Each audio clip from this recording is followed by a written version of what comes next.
ನಮಸ್ಕಾರ. ಇರೋದೇ ಸುದ್ದಿಯೊಳಗಿನ ಸುದ್ದಿ ಇದೇ ಇದ್ದಿದ್ದು ಇದ್ದಂಗೆ. ನಾನು ಮಧುಸೂದನ್. ಇದ್ದಿದ್ದು ಇದ್ದಂಗೆಲಿ ರಾಜ್ಯ ರಾಜಕಾರಣದ ಇನ್ಸೈಡ್ ಸುದ್ದಿಗಳನ್ನು ನೋಡೋಣ. ಅದಕ್ಕಿಂತ ಮುಂಚೆ ಈ ಕ್ಷಣದ ಹೈಲೈಟ್ಸ್. ಸಿಎಂ ಕುರ್ಚಿ ಫೈಟ್ಗೆ ಫುಲ್ ಸ್ಟಾಪ್ ಇಡಲು ಹೈಕಮಾಂಡ್ ಸಿದ್ಧತೆ ಮಾಡಿಕೊಂಡಿದೆ ಎನ್ನಲಾಗ್ತಾ ಇದೆ. ಇದೇ ಡಿಸೆಂಬರ್ 1ರೊಳಗೆ ಸಿಎಂ ಸ್ಥಾನದ ಬಗ್ಗೆ ಹೈಕಮಾಂಡ್ ತೀರ್ಮಾನ ಮಾಡಲಿದೆಯಂತೆ. ಹೀಗಾಗಿ ಸಿಎಂ ಡಿಸಿಎಂ ಇಬ್ಬರನ್ನ ದೆಹಲಿಗೆ ಕರೆಸಿ ಚರ್ಚೆ ನಡೆಸಿ ಬಳಿಕ ಹೈಕಮಾಂಡ್ ಅಳೆದು ತೂಗಿ ಸಿಎಂ ಕುರ್ಚಿ ಫೈಟ್ಗೆ ಫುಲ್ ಸ್ಟಾಪ್ ಹಾಕಲು ಸಿದ್ಧತೆ ಮಾಡಿಕೊಂಡಿದೆ ಎಂದು ಹೇಳಲಾಗ್ತಾ ಇದೆ.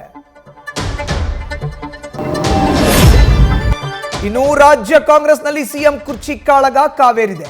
ಆದರೆ ಇತ್ತ ಸಿದ್ದರಾಮಯ್ಯ ಸಿಎಂ ಕುರ್ಚಿಗೆ ದಿಕ್ಪಾಲಕರಾಗಿ ಶ್ರೀರಕ್ಷೆ ಸಿಕ್ಕಿದೆ. ಸಿಎಂ ಸ್ಥಾನಕ್ಕಾಗಿ ಡಿಕೆಶಿಗಿಂತ ಸಿದ್ದರಾಮಯ್ಯ ಅವರೇ ಸೂಕ್ತ ವ್ಯಕ್ತಿ ಎಂದು ಅಷ್ಟದಿಕ್ಪಾಲಕರು ಕುರ್ಚಿ ರಕ್ಷಣೆಗಿಳಿದಿದ್ದಾರೆ. ಅತ್ತ ಬಿಜೆಪಿಯಲ್ಲಿ ದೆಹಲಿ ಪ್ರವಾಸ ಮಾಡಿದ್ದ ಬಿಜೆಪಿ ರಾಜ್ಯಾಧ್ಯಕ್ಷ ಬಿವೈ ವಿಜಯೇಂದ್ರಗೆ ಹೈಕಮಾಂಡ್ ನಾಯಕರ ಶ್ರೀರಕ್ಷೆ ಸಿಕ್ಕಿದೆ. ಯುಗಾದಿವರೆಗೂ ಸಂಘಟನೆ ಮಾಡಿ ಎಂದು ಹೈಕಮಾಂಡ್ ನಾಯಕರು ಬಿಜೆಪಿ ರಾಜ್ಯಾಧ್ಯಕ್ಷರಿಗೆ ಅಭಯವನ್ನು ನೀಡಿದ್ದಾರೆ.